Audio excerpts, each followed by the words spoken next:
mother and Daddy were married and at Bryan College because they were on the way from Chattanooga to Spring City to be married, and they saw an old Army chapel up at Bryan College, so they interrupted the chapel service and got married there. And then years later, I met my husband, and he moved me to Dayton. So this area means a lot to me, but it means more than that because it is rooted in the Bible, which I have found to be the way of life.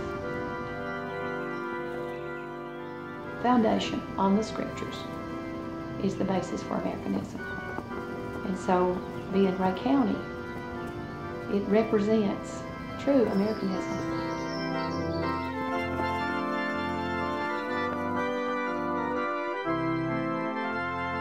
I had always written letters to the paper, and little things that might come up. But it was when I was working at the university that I saw what was the other side of this country. Working in maintenance, we picked up all the literature that was spread all over the campus. And I was horrified, and you're talking about vile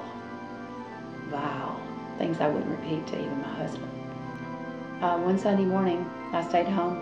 We just were living, you know, church, go to church, come home, eat, maybe go to the pool or something.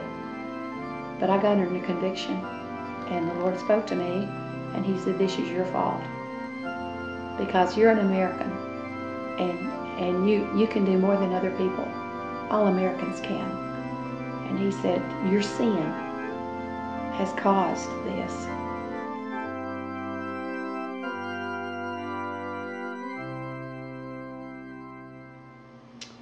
Being an American, as I've already explained to you, I like to stand with our flag. And it means one flag. That's what it means. You don't like having two wives. You can't have 2 or 3 flags. And so we were, my daughter-in-law, I go to the county commission meeting every month and the workshop, because that's where your really obligation is your local county. So we make it a practice to go, and we take our 3 minutes, about all they give you. But anyway, we had gone to that. My daughter-in-law is Stacy, she's a wonderful daughter. And she and I had gone, and she had made a speech because they had set up this Mexican grocery store down here and had all kinds of Mexican letters on it, Spanish and so forth. And obviously not American, didn't belong in Ray County. I mean, the whole looks of it was, we're doing something different here. This is not going to be like it was. So I put up with that. I mean, what can you do? But she had said, this is not Mexico. This is Ray County. She said that to the county, to the commission that night. So we left, and I said, Stacy, let's go by there.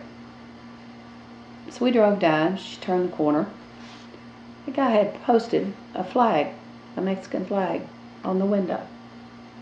Like, this is our flag. Made me mad. So I told Stacy, went in the car, and I went in the door, a metal door. Opened the door, went in. I tried to talk to the guy that was sitting on the stool. A little kid, looked like maybe under 20. I said, this is not our flag. I said, you don't have any right to have this flag here. It wasn't a flag for sale. It was a statement. And he wouldn't even answer me. He uttered some gibberish, hung his head down. He didn't really even react. So I just did like this, and just taped to the window. Walked out with it.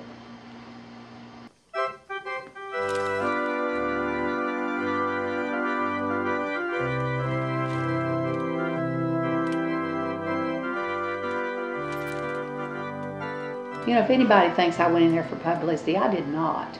Because this is some week, 10 days later that the police called. And I said, yes, I did. I did all that. I'm not sorry. Here's the flag. Well, he took the flag, and I took a report. Very nice kid. And a week later, the sheriff called. And he said, you need to come be booked. I told my husband. He wasn't happy about it. He never is. He said, well, you've done it now. So I had then begin to prepare paperwork.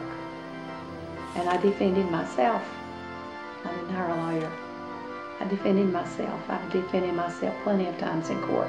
To access your messages. Miss Karen, my name's Andy Hall, and I live in South Alabama, and I was listening to you on the radio this morning and couldn't get through to talk to you. I just wanted to tell you that there's one more person that's in your corner.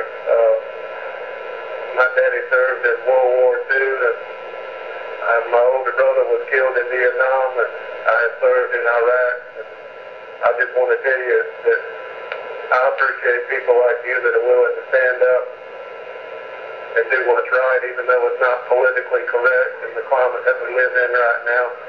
So I just want to say thank you, and good luck. And if you need to establish any kind of fund to, you have any kind of fine that you have to pay, please let us know, and I'll be one of the first contributors. Have a good day.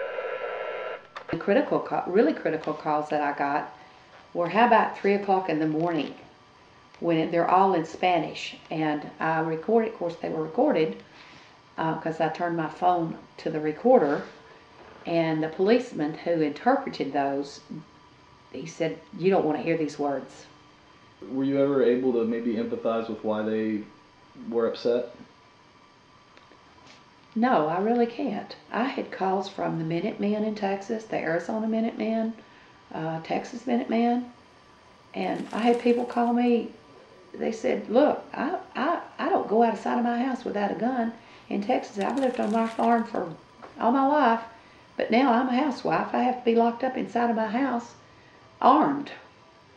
And we are under siege." So no, I didn't have any sympathy for that.